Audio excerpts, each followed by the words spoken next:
Essa é uma aula do canal LCM Aquino. Inscreva-se! Olá pessoal, sejam bem-vindos ao Bala de Ideias. Nesse episódio nós vamos discutir a PEC 241, que agora virou o PEC 55. Tem uma frase muito sábia que diz que a diferença entre o remédio e o veneno é a dose, e a dose da PEC 241 é bem alta. O que a PEC 241 é um projeto de emenda constitucional, ou seja, um projeto que altera a Constituição do Brasil, que é a lei máxima do nosso país. A ideia dessa PEC é colocar um teto para os gastos públicos. Só que não são todos os gastos, são as chamadas despesas primárias. Despesas com saúde, educação, segurança, com infraestrutura, com funcionalismo, etc. Despesas financeiras, como por exemplo pagamento de juros da dívida pública, não estão nesse teto. Então, é mais ou menos essa a ideia.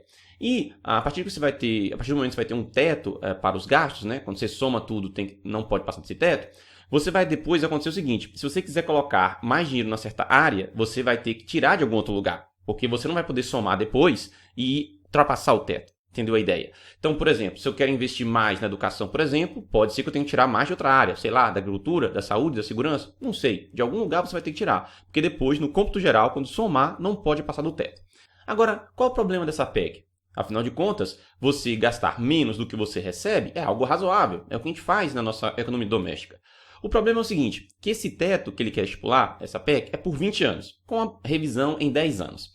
E esse teto vai depender de como o Brasil vai se comportar nos próximos anos. Ou seja, se a economia melhorar daqui a 2, 3, 5 anos, não vai deixar de existir o teto. Esse que é um problema central nessa PEC. Ou seja, mesmo que o país melhore, o teto vai continuar valendo por 20 anos, com a revisão lá aos 10 anos.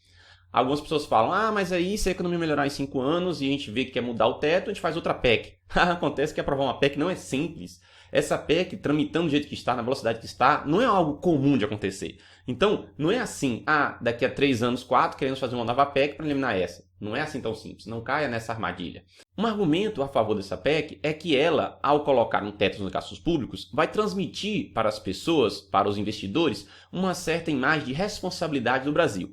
E que, quanto mais responsável nós nos parecermos, mais investimento nós vamos poder ter, mais empregos serão gerados por causa desses investimentos. Agora veja bem, esses empregos serão gerados e essa pessoa que vai começar a trabalhar vai ganhar o quê? Salário mínimo?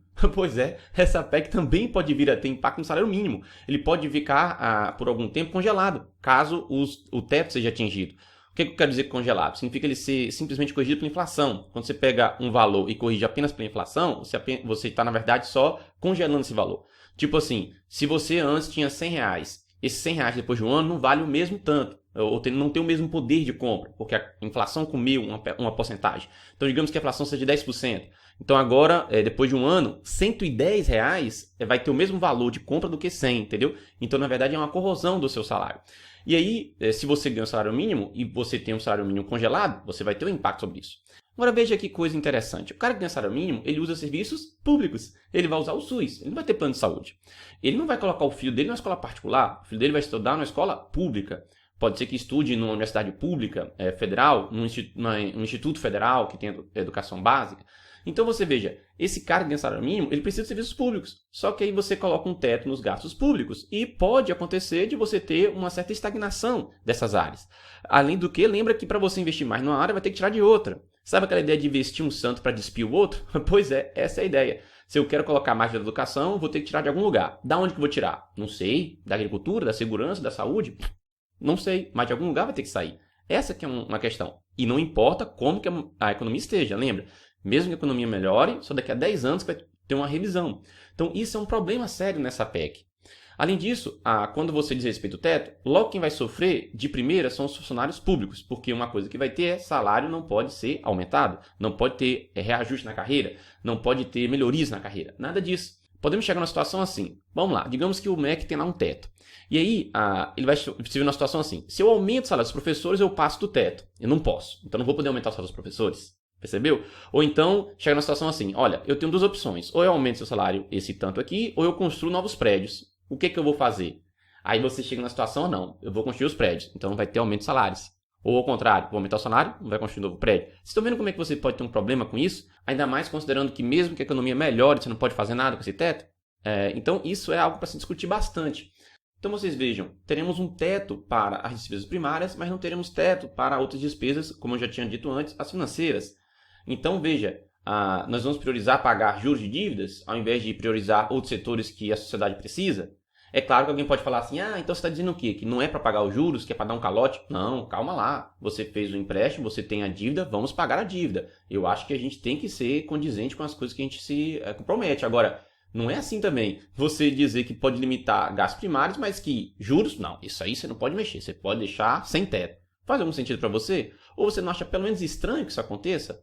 Inclusive, no site do Senado tem um link onde você pode votar se é contra ou a favor dessa PEC. Acho interessante que você leia mais a respeito dessa PEC, que você veja outros vídeos sobre isso e vá lá e dê seu voto, porque essa PEC ela tem a possibilidade de mudar bastante a vida dos brasileiros daqui para frente. Principalmente daquele brasileiro assalariado, ou daquele brasileiro que é servidor público, ou qualquer brasileiro que use serviços públicos, porque são eles que serão os diretamente afetados com isso, né? Essas foram as minhas opiniões sobre essa PEC 241, agora a PEC 55. Quero que você deixe as suas opiniões também, coloque aqui na seção de comentários. Não esqueça de deixar aquele seu curtir nesse vídeo e compartilhar nas suas redes sociais. Além disso, não esqueça de inscrever-se no canal e marcar lá no sininho para receber notificações de quando eu coloco novos vídeos. E eu vejo então vocês nos próximos vídeos, tá certo? Até mais e tchau! Ele tenta, com essa PEC, colocar um gasto... Caramba, o que eu quero falar? Federal.